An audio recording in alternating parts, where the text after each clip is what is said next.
Yo, yo, yo, what is going on, guys? It is your boy Shikati. Welcome back to the channel. Alright, so today, guys, I'm going to be talking about the Kbar Invective. I'm going to tell you guys how this gun is, how you guys should use it, if you guys should get it, and how it's going to go down. So step one is just going to be normal stats with certain attachments and certain sights and reticles and all that good stuff. And then two, it's going to be the gun with foregrip and without foregrip, because as you guys know, the Invective does come with stability, so it stacks with foregrip. So this gun is going to be extra stable with foregrip, you know, because there are two different kinds of people. The kinds of people that use an MV4 and never put on a foregrip, and then the kinds of people that use Kbar and always put on a foregrip. So with this specific trait for the weapon, I'm going to tell you guys if you guys should put foregrip on it or shouldn't, and I'm just going to break everything down for you guys. Alright, so step one.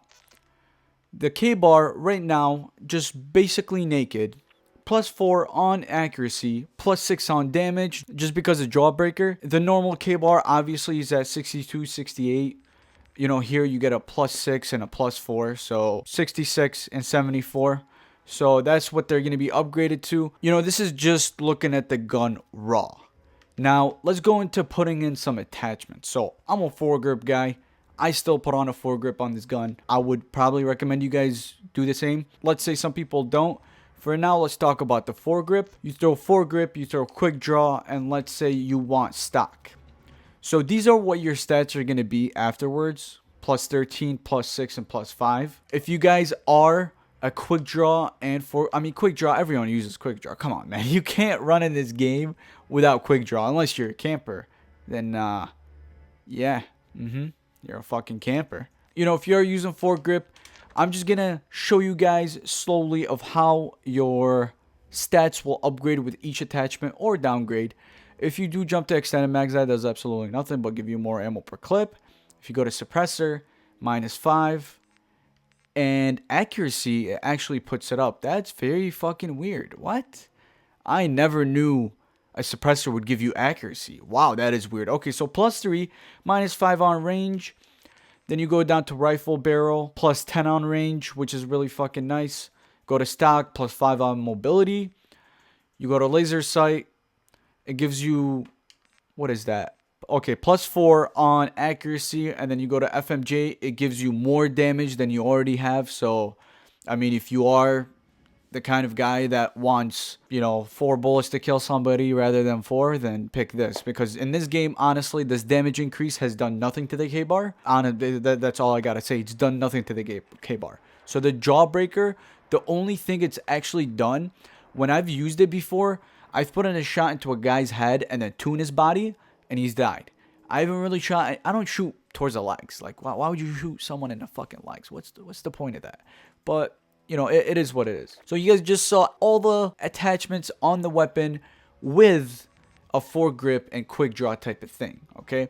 So that is, you know, throwing in all these while foregrip and quick draw are equipped. So let's go to sight. I know sights do a little bit of boost as well, so you guys can throw on these sights.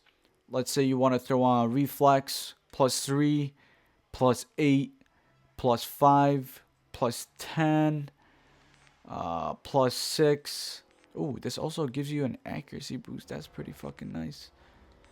And then this does absolutely nothing. Actually, the elo does give a +3, and the reflex +3 and plus range. So that's pretty nice. But alright, so that's the gun with foregrip. Now for you guys that are not foregrip, let's take the foregrip off and let's just leave it with basic quick draw. So quick draw, it's a must. You know, everyone runs quick draw in this game. If you do run extended mags, yet again, it does absolutely nothing. Okay, so the gun by itself has +6, actually +4 and +6. I was being a jackass right there. All right, so when you do throw on quick draw, it does give it a +2 on accuracy. Then when you go on to suppressor, these are going to be your stats: -5 on range, +3 on accuracy. Down to rifle barrel, +10 on range. Stock, plus another 5 on mobility. Laser sight, plus on accuracy, I think it's a 4. And then over here, you get a +7 on damage. So as you guys can tell, you know, these are the stats while not having foregrip on. All right, real quick, let me just make a quick class that I would think people out there would really want to use. Something something people do use that I actually see every day.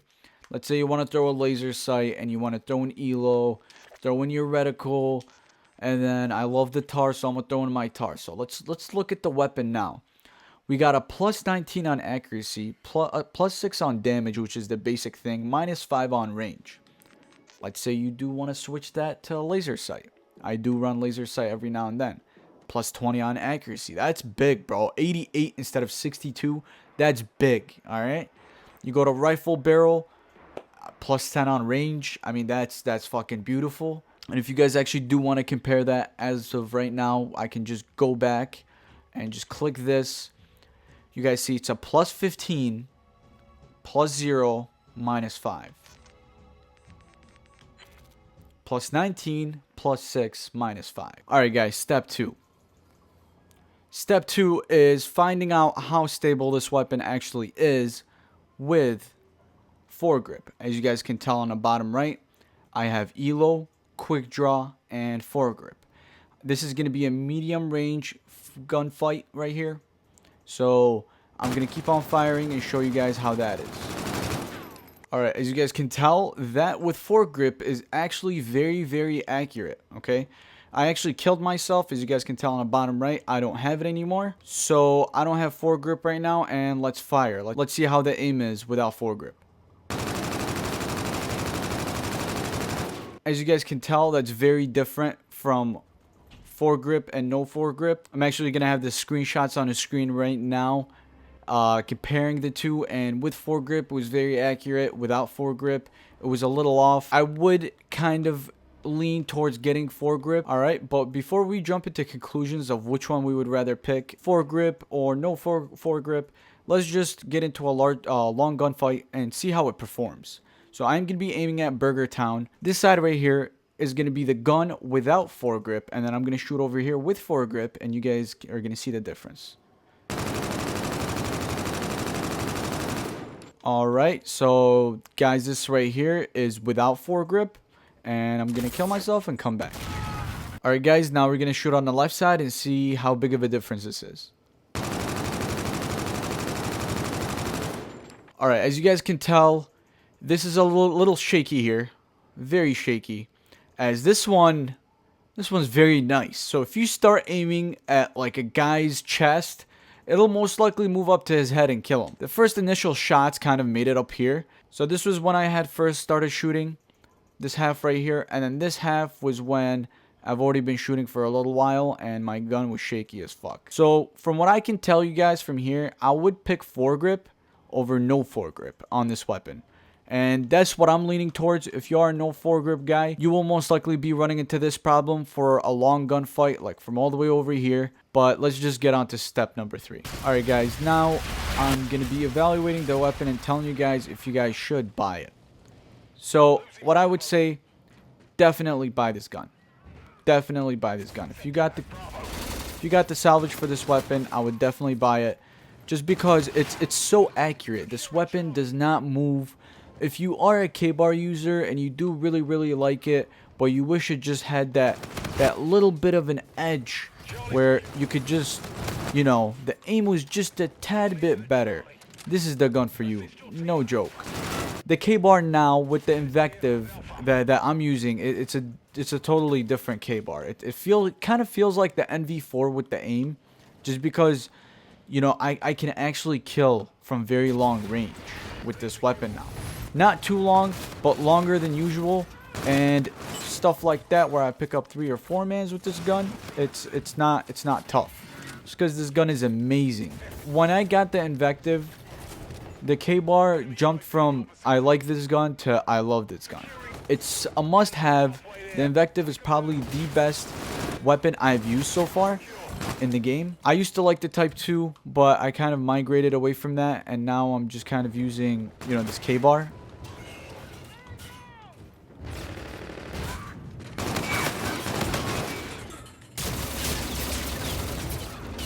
Oh, get mind fucked, kid. But to come to a conclusion, guys, this gun is probably my favorite gun in the game as of right now.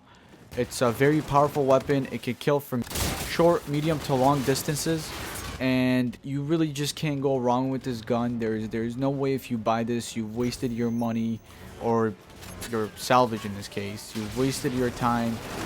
You have not wasted anything. Trust me, you will actually gain so much more from getting this gun than from not getting it. If you have gotten it from supply drops, you are a very lucky guy, and that's good. You know, that's great. You've gotten the weapon, you've used it. But for people like me, I've had to struggle and get all the salvage points and then manage to somehow get the weapon, which, I mean, honestly, it didn't take me too long. 2 prestiges. I'm not gonna lie, 2 prestiges of not getting anything, just waiting to get this gun, and I mean, I finally got it. But alright guys, this is the end of my video. Let me know what you guys think about the video down below. If you guys are getting the Kbar, let me know down below. Let me know what you guys think of the Invective, because I personally love this Invective. It's probably my favorite gun in the game, as I've said before. And yeah guys, I'm out. Peace.